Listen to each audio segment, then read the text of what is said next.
अस्सलाम वालेकुम। मैं सैफुल्लाह बुज़दार बात कर रहा हूँ। बेसिक मेरा इलाका जिंदा पीर मौज़ा शहीद, कबाली इलाका डेरा गाजी खान। आज फरीद खोसा साहब की गुफ्तगू में सुन रहा था और आम तासुर भी इसी तरह का है कि मौज़ा शहीद, मौज़ा जिंदा पीर, मौज़ा पाही, मौज़ा आफ्तगट, मौज़ा रिकानी ये तुमन लुंड के शुमार में हैं। यहाँ दो मौज़े हैं, मौज़ा जिंदा पीर और मौज़ा शहीद। यहाँ बुज़दार तुमन रहते हैं और ये सदियों से रह रहे हैं। और हफ्तगट में खोसा भी सदियों से रह रहे हैं। मौज़ा पाही में भी खोसा सदियों से रह रहे हैं। मौज़ा रिकानी में भी अपना खोसा सदियों से रह रहे हैं। तो एक आम तासुर ये दिया जाता है कि ये तुमन लुंड हैं, यानी तुमन लुंड के बात तो इस तरह से करनी चाहिए कि तुमन लुंड के शुमार में है। वैसे तुमन की जो तारीफ मेरे से ज़्यादा इस बात पे इंटरेस्टेड ज़्यादा मैं लुंड तुमन के लोगों को देखता हूँ। हमारे खोसा ट्राइब से, बुज़दार ट्राइब से लुंड तुमन के लोग ज़्यादा पढ़े लिखे हैं, काबिल एहतराम है। हम हमसायों की तरह से रह रहे हैं। ये ट्रायंगल एरिया है। यहाँ एक साइड पे खोसा है, एक साइड पे हम बुज़दार रहते हैं, साथ ही हमारे लुंड तुमन मैदानी इलाके में रहते हैं। कबायली इलाके में उनकी रिहाइश नहीं है। मेरा जो बेसिक बात करने का मकसद है वो ये नहीं है कि इस इलाके को मैं डिक्लेयर करूं कि ये लुंड तुमन का हिस्सा है या बुज़दार का है या खोसा का है। मैं तारीखी हिकायत बयान करना चाह रहा हूँ, जो सच्चाई है वो बयान करना चाह रहा हूँ। हमारे जो बलोच ट्राइब हैं, बुगटी हों, मरी हों, मज़ारी हों, खोसा हों, लिगारी हों, बुज़दार हों, इस हर ट्राइब के अंदर मुख्तलिफ कौमों के लोग बैठे हुए हैं। मैं एक मिसाल अपने बुज़दार तुमन की देता हूँ। बुज़दार तुमन में चांडिया रहते हैं, लिगारी रहते हैं, सैयद रहते हैं। इसके अलावा भी खोसा रहते हैं। बार्थी में खुद सरतार के घर के नज़दीक हमारे एक दोस्ताद भी खोसा थे, जो बुज़दार ट्राइब का हिस्सा हैं, बुज़दार ट्राइब के शुमार में हैं। हमारे बुज़दार ट्राइब के अंदर चांडिया बड़ी तादाद में बैठे हैं और वो बॉर्डर मिलिट्री पुलिस के भी ओहदे ले रहे हैं। शुमार का मतलब ये है कि आप अपने ट्राइब की अपनी इनफरादियत कायम करते हुए किसी दूसरे ट्राइब के अंदर जम हैं और आप वहाँ रहते हैं तो आपके वहाँ के हकूक़ हैं। इसी तरीक़ा से बुज़दार तुमन में चांडिया अपने आप को बुज़दार नहीं कहते हैं, तब भी कोई बात नहीं है कि बुज़दार तुमन में रहते हैं। सैयद हैं, वो सैयद लिखते हैं और सैयद से वो बुज़दार भी लिखते हैं। सैयद, उनको मज़ा आता है इस बात का, क्योंकि जिस कौम में वो रहते हैं तो वहाँ उनके हकूक़ भी हैं। सिर्फ ये नहीं है कि ये जी बुज़दार तुमन में रहते हैं तो ये किसी के ग़ुलाम हैं, ऐसा नहीं है। मैं इसी बात पे आगे आता हूँ। खोसा तुमन में बुज़दार रहते हैं, यारू में बुज़दार रहते हैं और दूसरे कौमों के लोग रहते हैं। बुनियादी तौर पर वो खोसा तुमन के शुमार में हैं। कोहलू में ज़रगोन पठान रहते हैं, वो मरी कबाइल के शुमार में हैं। इसी तरीक़ा से डेरा बुगटी में बहुत सारे कबाइल रहते हैं। हत्ता कि वो जो इंडिया से कुछ लोग आए थे काफ़ी 2-3 सदियों पहले, वो भी अपने आप को बुगटियों में शुमार करते हैं और बुगटियों के शुमार में हैं। वहाँ सिख बैठे हैं, वहाँ हिंदू बैठे हैं, वहाँ वो उस इलाके के लोकल हैं और उसी के शुमार में हैं। MPA MNA तक मुंतखब हो जाते हैं वो। तो मैं एक बात तुमन लुंड के लोगों से पूछना चाह रहा हूँ। मुझे कोई ज़रूरत नहीं है इस बात की वकालत करने की कि मुझे बुज़दार तुमन में शुमार किया जाए। बुज़दार तुमन के, बुज़दार सरदारों के जो हम एहसानात हैं वो अपनी जगह हैं, वो भी जानते हैं, हम भी जानते हैं कि उनके कितने एहसान हैं आज के सरदारों के। मैं बड़े बुजुर्गों की बात नहीं करता, आज के सरदारों की मैं बात करूंगा कि बुजदार सरदार के जितने एहसान हैं उतने ही खोसे सरदारों के हैं, उतने ही लुंट सरदार के हैं।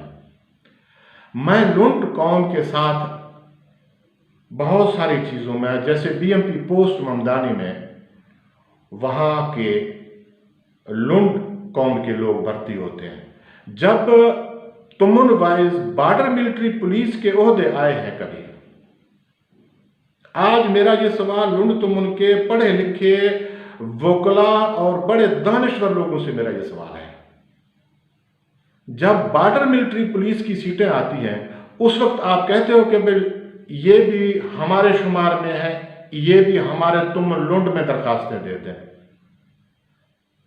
आप लोगों के में कुछ लोग, मैं पूरे कौम की बात नहीं करता, कुछ लोग इस हद तक सोच रखते हैं, वो तो ज़ियाउल्ला लुंड को भी लुंड नहीं कहते, वो तो कहते हैं ये नुतकान या ये लुंड के सीट पर बैठा है। ये आपके लुंड तुमुन के लुंड वोकला की जुबान से मैंने ये बात सुना। जब इतनी तंग नजरी है, वो तो ज़ियाउल्ला उसके वालिद दादा परदादा से उनके जिस तरीके से पहले आ रहे थे अंग्रेजों के दौर में, उन्हीं सीटों के हिसाब से वो आ रहा है। अब तो मेरिट होनी चाहिए, अब तो पाकिस्तान बना है, उसके बाद तो मेरिट होनी चाहिए। मेरिट में इस तरह की बातें नहीं होती। अगर कोई कहता है कि जिम्मेदार है, जिम्मेदार रिकानी में तो ज्यादा खोसे खुद जिम्मेदार है, तो क्या जमींदारी की वजह से लोग फिर उसी कबाइल के गुलाम हो जाते हैं? आप मुझे बीएमपी के नौकरी से लेकर किसी भी मामले में लुंड तुमुन ने कभी आज तक हमारे इन मवाजियात को शुमार किया है। दूसरी बात, मुझे फरीद के इस बात से भी बहुत दुख हुआ है कि वो कहते हैं माइग्रेट, भाई महाजर भी यहां आके शहरियत ले गए हैं, वहां के महाजर भी शहरी हैं। पाकिस्तान बनने के बाद जब बांग्लादेश बना 71 के बाद जो बंगाल से आए हैं वो भी यहाँ के शहरी हैं। हम तो भाई सदियों से रह रहे हैं, हमें आप किस तरह से माइग्रेट कह सकते हैं? तो इस तरह की कोई बात नहीं है। लुंड तुमुन ने आज तक हमें अपने हिस्से में शुमार नहीं किया है। मैं लुंड तुमुन को इस तरीके से चाहता हूं कि हम करीब रहते आए हैं। बीएमपी लुंड तुमुन का था, जिम्मेदारी में उसका हिस्सा है। अब ये भी नहीं है, ये भी आप लोग जान लें, वो लोग पढ़े लिखे लोग जान लें कि अब बुजदार भी जिम्मेदार है। और ये नहीं है कि हमने बाद में जमीनें खरीदी, हमारे पहले से खरीदी हुई जमीनें भी हैं, और खरीदी नहीं, हमारी जद्दी जमीनें भी हैं। मेरे पास कागज है, मैं खुद जिम्मेदार हूं। इन 3 मौजू, मौजा पाही, मौजा जिंदा पीर, मौजा शहीद का मैं जमींदार भी हूं।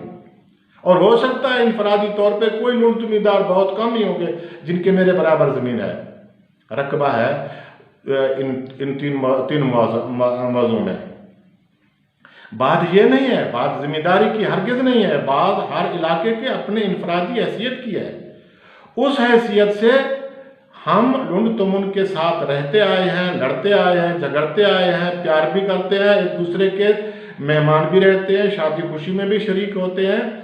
और इस तरह का कोई मसला नहीं है कि मैं कहूँ आप, मुझे इस बात पे इतराज़ है कि लुंड तुमुन में हमें शामिल किया जा रहा है तो ना किया जाए। हम, मुझे कोई इतराज़ नहीं है। बुजदार तुमुन में हमें कोई शामिल करे, लुंड तुमुन में शामिल करे, खोसा तुमुन में शामिल करे, इससे पहले के हकायक में लुंड तुमुन के शुमार में हम नहीं हैं। मेरे साथ आप लाइव आके बात करें।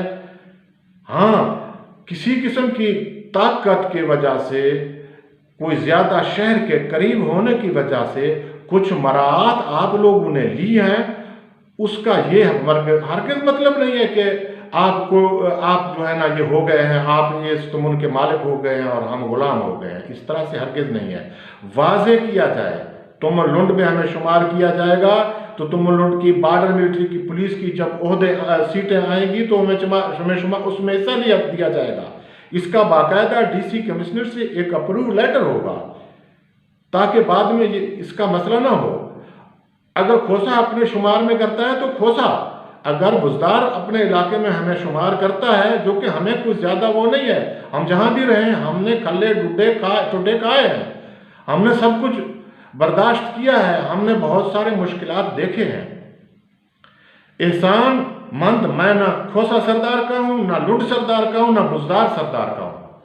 किसी मैं इनफरादी तौर पर पूरे बुजदार कौम या यहाँ के मैं सबकी नुमाइंदगी की बात कर रहा हूं, कोई अपनी बात करे तो बेशक करे, मैं इनफरादी तौर पर उनकी तर्जुमानी जरूर कर रहा हूं कि आज तक लुंड तुम की तरफ से ना हमें बॉर्डर मिलिट्री सीटों में हिस्सा दिया गया, ना किसी और मराहत में हिस्सा दिया गया, ना उन्होंने हमें शुमार किया है।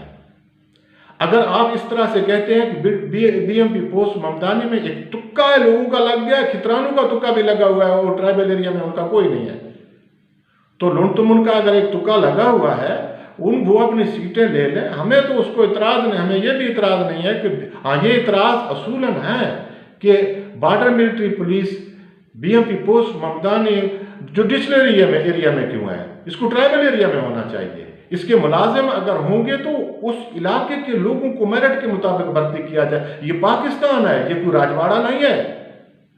अब बातें इस तरह की करनी चाहिए जो बाकायदा उनमें वजन हो, उनको कोई दूसरा भी कहे कि वाकई यार ये बात आप दुरुस्त कह रहे हैं। आप कोई जमींदारी की मिसाल देंगे या इतने अरसे से बुजदार वहां रह रहे हैं तो ये बात